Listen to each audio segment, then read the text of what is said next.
우리 옆에 있는 분들과 이렇게 인사했으면 좋겠습니다. 기도에 힘씁시다.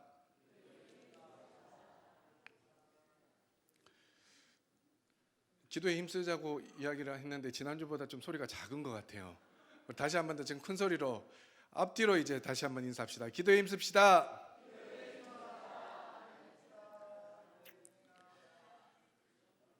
예, 오후 예배에 나오시는 분들은 믿음이 좋으신 분들이죠. 예, 오후 예배에 나오실 정도면 한동안은 장마 때문에 힘들었고 또 오늘은 폭염 때문에 힘들었고 그럼에도 불구하고 오후 예배에 나왔으니 기도 정도는 힘써야 되지 않겠습니까? 아멘. 오늘 사도행전 1장 1절로 5절까지의 말씀을 통해서 기도에 힘쓰는 우리 모두가 될 수 있기를 소망합니다. 그래서 우리 울산 남목교회가 기도 하나만큼은 이 지역에 있어서 불을 지피고 힘을 내고, 그래서 다른 어떤 교회도 우리 울산 남목교회 기도만큼은 따라올 수 없을 정도로 기도에 힘쓸 수 있는 저와 여러분들 되어지기를 주님의 이름으로 축복합니다. 누가복음과 사도행전은 신약 성경의 3분의 1을 차지할 만큼 많은 분량을 가지고 있습니다. 그런데 누가복음과 사도행전을 기록한 누가는 예수님이 지상에 살아계실 때 예수님을 직접 만났던 사람은 아니었습니다. 당대 최고의 지성인으로 간주된 의사였고 사도 바울의 전도 여행에 오랫동안 함께했던 주치의였습니다. 따라서 누가는 사도들을 통해 복음을 접하고 주님을 영접한 이방인이었습니다. 따라서 그런 누가는 사도들과 초대교회의 삶을 목격하면서 예수님의 삶에 대해서 깊은 관심을 가지게 되었습니다. 누가는 기독교인으로 개종한 이후 사도들과 초대교회 성도들로부터 끊임없이 기도의 삶을 목격했고 그들의 기도와 더불어 복음이 퍼져나가는 것을 보며 생생한 신앙을 경험한 인물이었습니다. 그러므로 누가는 사도들과 초대교회가 행한 일, 곧 기도와 함께 놀라운 기적으로 예수님의 복음이 예루살렘에서부터 로마에 이르기까지 퍼져나가는 모습을 증언하는 증인으로서 누가복음과 사도행전을 기록했다고 볼 수가 있습니다. 그 중에서 누가는 기도로 가득 찬 사도들과 초대교회의 성도들의 신앙생활을 보면서 어떻게 사도들과 초대교회 성도들이 철저하게 기도의 사람이 되었는지가 궁금했을 것입니다.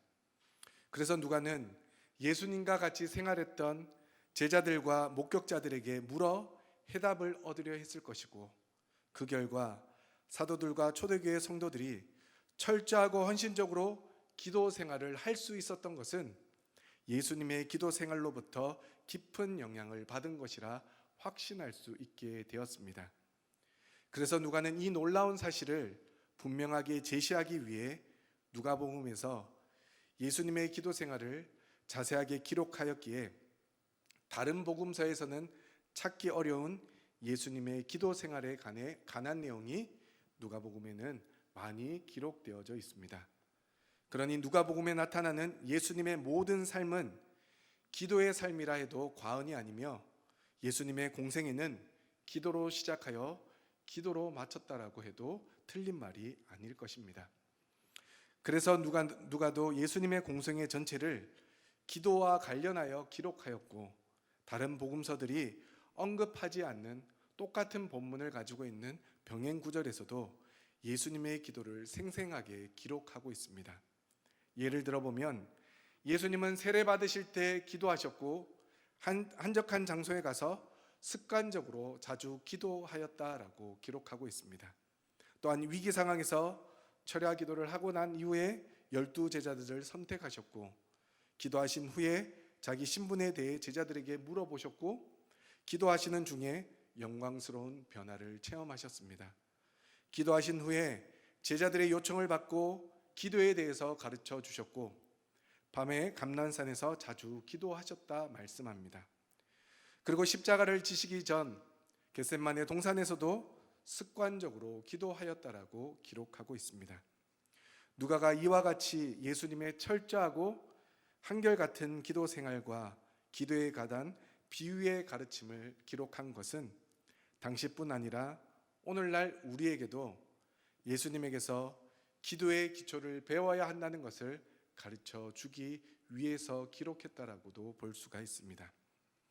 사도행전은 초대교회가 예수님께서 하신 기도를 보고 그 기도의 교훈을 그대로 실천한 내용들이 기록되어 있습니다.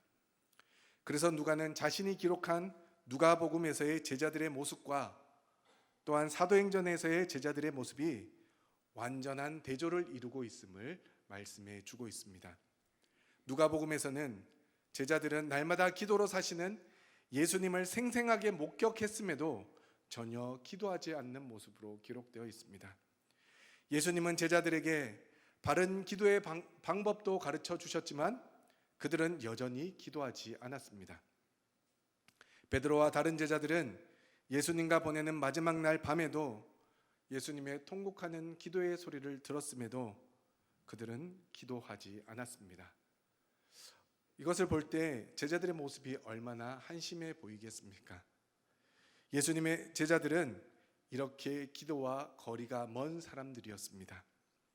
그런데 놀랍게도 이런 제자들이 사도행전에 와서는 처음부터 기도에 헌신하는 자들로 소개되어지고 있습니다. 이보다 더 중요한 사실은 사도들이 예수님의 기도를 본받기 시작하면서 비로소 그들이 예수님을 본받게 되었다라는 것을 가르쳐 주고 있습니다.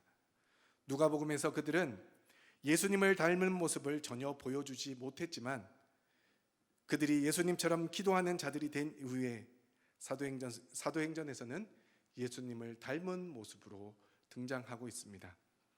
예수님께서 이적과 기적을 행하신 것과 같이 유사한 기적과 기사들을 그들도 행하였고, 기도하시는 예수님께서 고난 앞에서 담대했던 것처럼 그들도 고난 앞에서 담대한 모습을 우리에게 보여주었습니다. 사도행전은 예수님의 기도를 본받을 때 비로소 제자들이 예수님을 본받게 된다는 아주 놀라운 진리를 우리에게 생생하게 보여주고 있습니다. 기도의 끈으로 연결된 예수님과 제자들의 모습으로 누가복음과 사도행전을 그리는 누가의 메시지는 명확하다고 말할 수 있습니다. 누구든지 예수님의 기도를 닮지 않고서는 예수님을 닮을 수 있는 길이 있을까요? 없을까요? 전혀 없다는 것을 누가는 우리에게 말씀해 주고 있습니다. 누가는 바로 이러한 가르침을 우리에게 가르쳐 주기 위해 기도에 대해서 그렇게 자세하게 기록했던 것입니다. 이러한 관점에서 오늘 본문 말씀에 기록된 사도행전의 시작의 말씀을 살펴보므로 우리가 기도에 힘써야 되는 이유에 대해서 함께 나누며 은혜를 나누고자 합니다. 오늘 본문 말씀을 보면 예수님은 부활하신 후 40일간 이 땅에 머물면서 하나님 나라의 일들을 말씀하시며 제자들에게 가르쳐 주었습니다. 그리고 사도들을 불러 모으시고 명령하시기를 예루살렘을 떠나지 말고 내게서 들은 바 아버지께서 약속하신 것을 기다리라고 말씀해 주고 있습니다. 여기서 예수님은 두 가지의 명령을 제자들에게 이야기해 주고 있는데 그 첫 번째가 예루살렘을 떠나지 말라는 것입니다. 이를 역으로 생각해 보면 제자들이 예루살렘을 떠나려고 했다는 사실을 짐작해 볼 수가 있습니다. 이들이 예루살렘을 떠나려고 했던 이유는 예수님을 십자가에 못 박게 한 예루살렘의 정치 종교 지도자들이 언제든지 자신들도 잡아들일 수 있다는 불안한 마음을 가지고 있었기 때문일 것입니다. 그리고 대부분 그들의 집이 갈릴리에 있었으므로 굳이 예수님도 없는데 예루살렘에 머물 이유가 없었습니다. 이러한 마음을 누구보다 잘 알고 있었던 예수님은 이들을 향해 예루살렘을 떠나지 말라고 명령하고 있습니다. 두 번째 명령은 예수님께 들은 아버지의 약속을 기다리라는 명령입니다. 이는 5절 말씀에 구체적으로 기록되어 있는데 우리 5절 말씀을 앞에 자막을 보고 함께 읽어보도록 하겠습니다. 함께 읽겠습니다. 시작.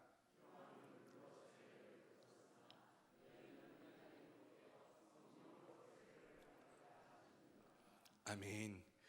예수님은 제자들에게 아버지께서 약속해 주신 성령을 기다리라고 명령해 주셨습니다.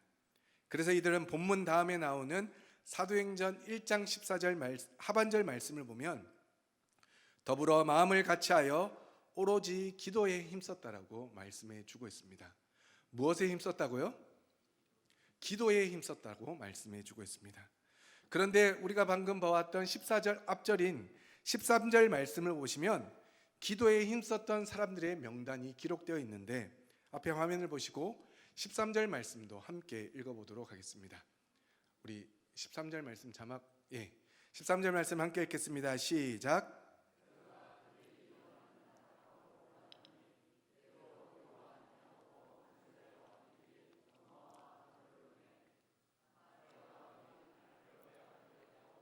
셀로진 시몬 야고보의 아들 유다가 다 거기 있어. 13절 말씀에서 기록되어 있는 이 명단은 예수님의 제자들의 명단이 그대로 들어가 있음을 볼 수가 있습니다. 예전 같았으면 자신들이 피해를 볼까봐 아니면 두려움 때문에 예수님의 명령에 온전히 순종하지 못했을 것입니다. 설령 순종한다고 하더라도 두려움에 사로잡혀 아무것도 하지 못하는 채 그저 기다리고만 있었을 것입니다. 하지만 예수님의 죽음과 부활을 경험한 이후부터 이들은 예수님의 기도를 그대로 본받아 실천하는 모습으로 변화되었음을 성경은 분명하게 가르쳐 주고 있습니다.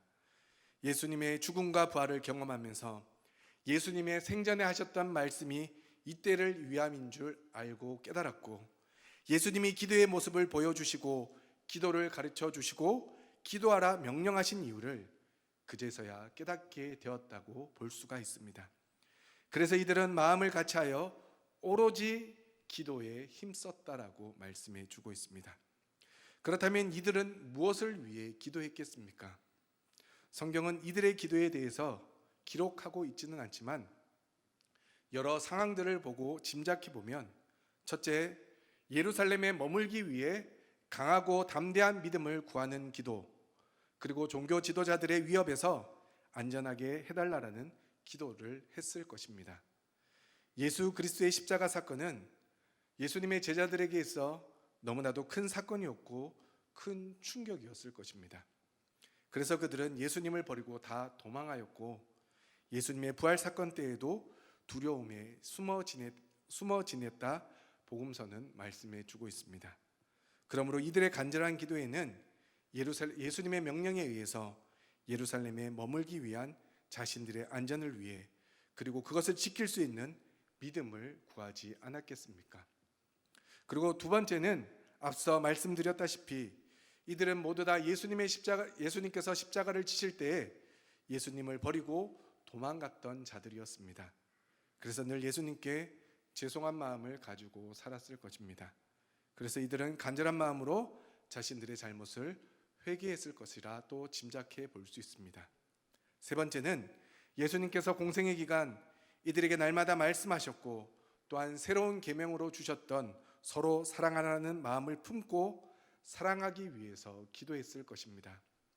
너무나도 달랐던 제자들, 직업도 달랐고 성격도 달라서 그 안에서 서로 높은 자리를 차지하고자 다툼도 있었던 자신들의 모습을 돌아보며 주님의 말씀을 붙잡고 서로 사랑하기 위해 기도했을 것이라 짐작해 볼 수 있습니다.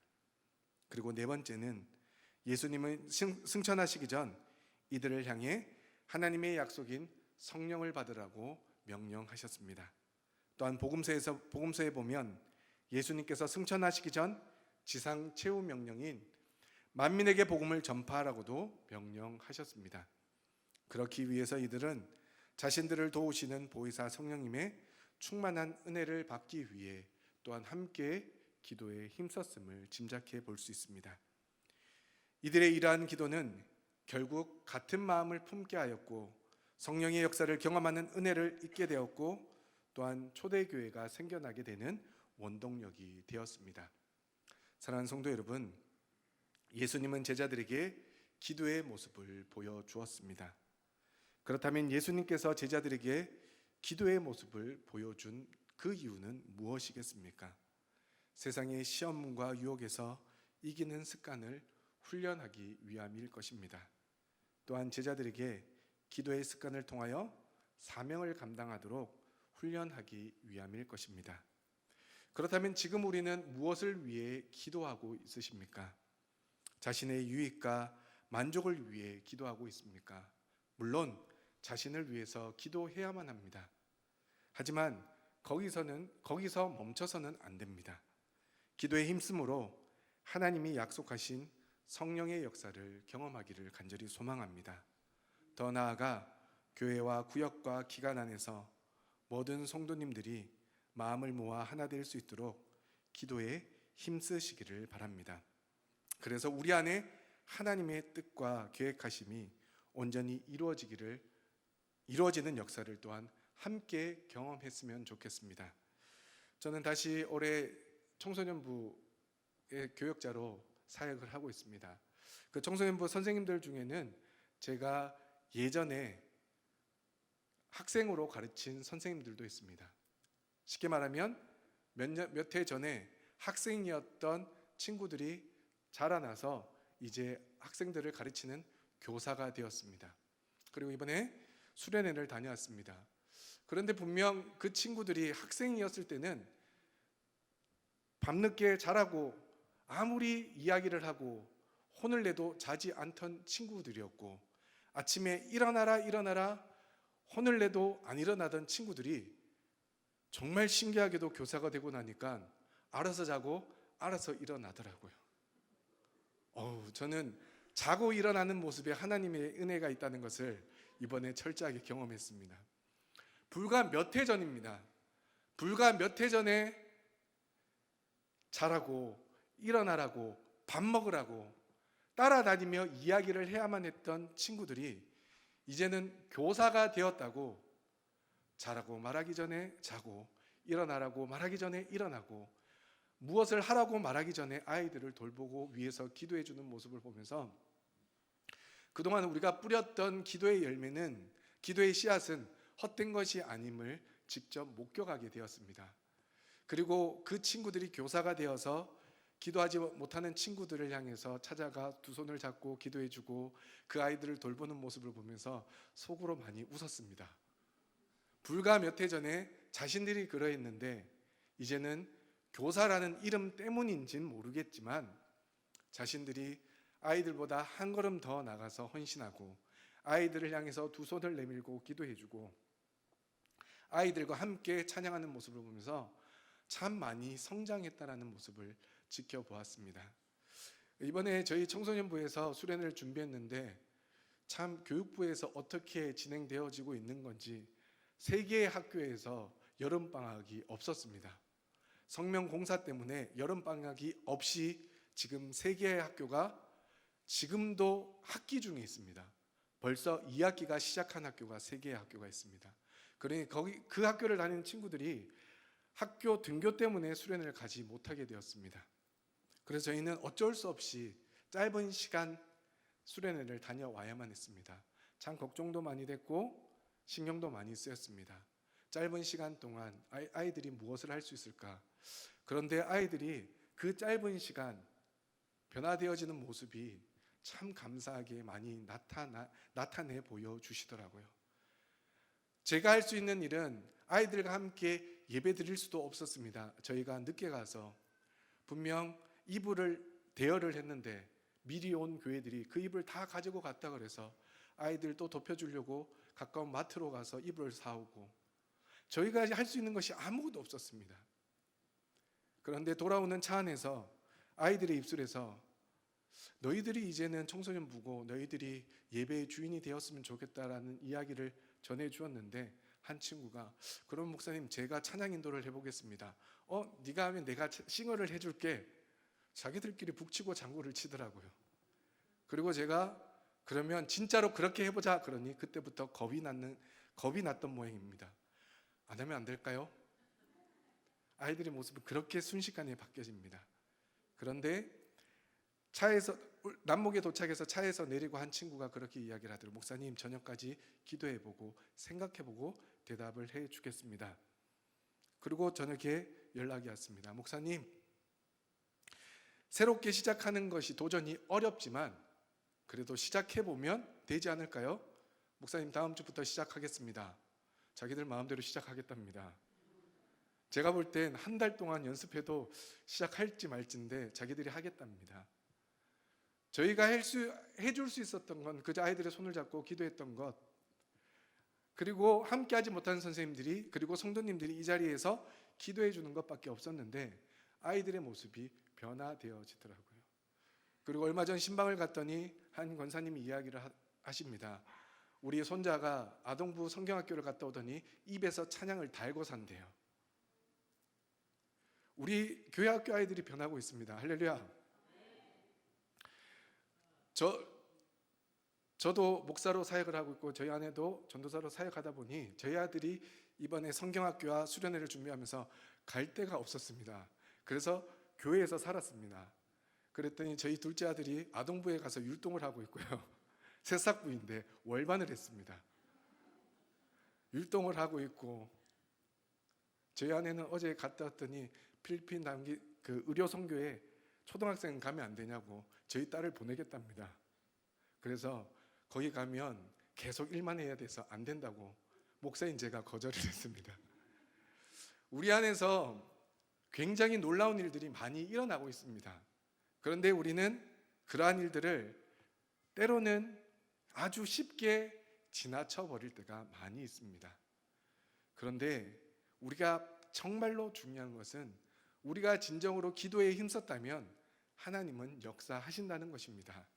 우리가 기도에 힘썼다면 하나님의 열매는 반드시 그 자리에 나타나게 된다는 것입니다.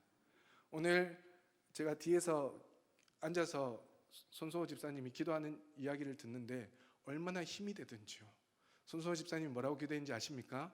목사님의 말씀을 통하여 열매가 나타나고 그렇게 살아내는 성도님들 위해서 기도하신 거 들으셨나요? 또 그렇게 해야 되니까 대답도 안 하시고 그렇게 기도하셨습니다. 그러면 우리가 그렇게 살아내야 되지 않겠습니까? 오늘 제목이 무엇입니까? 저 설교한 지 얼마 안 됐는데 오늘 제목이 무엇이죠? 우리는 이번 한 주간 기도에 힘써야 됩니다. 대부분 회사들이 휴가 기간입니다. 그렇죠? 저도 내일부터 휴가입니다. 휴가이지만 우리는 기도에 힘써야 됩니다. 그냥 단순히 쉼을 누리고 기쁨을 누리는 시간이 아니라 기도를 통해서 영적인 기쁨과 쉼도 누려야 하는 시간이 우리의 휴가 시간이어야 합니다. 그래서 항상 저희들 교육자 동정의 휴가 기간이면 영적 회복을 위해서 함께 기도하자고 말씀하는 이유가 바로 거기에 있습니다. 여러분들, 종교개혁자였던 마틴 루터는 나는 너무 바쁘기 때문에 하루 4시간씩 기도한다라고 이야기했습니다. 그런데 요즘 많은 성도님들은 어떻게 이야기합니까? 너무 바빠서 기도할 시간이 없다라고 이야기합니다. 그런데 루터는 내가 너무 바빠서 하루에 4시간씩 기도해야 된다라고 이야기했습니다. 너무 바쁘기 때문에 기도해야 된다는 것입니다. 왜냐하면 루터 역시도 성경에 기록된 예수님의 기도의 모습을 통해서 기도를 배웠기 때문입니다. 예수님처럼 기도의 습관을 가지는 것이 바쁘고 힘든 삶을 잘 이겨낼 수 있는 원동력이 된다는 것을 루터는 알고 있었고 믿고 있었기 때문입니다. 그리고 기도하는 사람들은 이러한 진리를 깨닫게 될 것을 믿었기에 이러한 말을 했던 것입니다. 이번 주만 휴가이겠습니까? 계속되는 폭염과 무더위 속에 우리의 육신은 지칠 수밖에 없습니다. 그래서 8월 한 달 동안 우리는 잘 쉬어야 되고 잘 먹어야 됩니다. 단순히 육적인 쉼과 음식만을 먹는 것이 아니라 영적인 쉼을 누리고 영적으로 우리가 많은 것들을 공급받아서 우리의 영육까지 강건해지는 은혜가 저와 여러분들의 삶에 나타나길 간절히 소망합니다.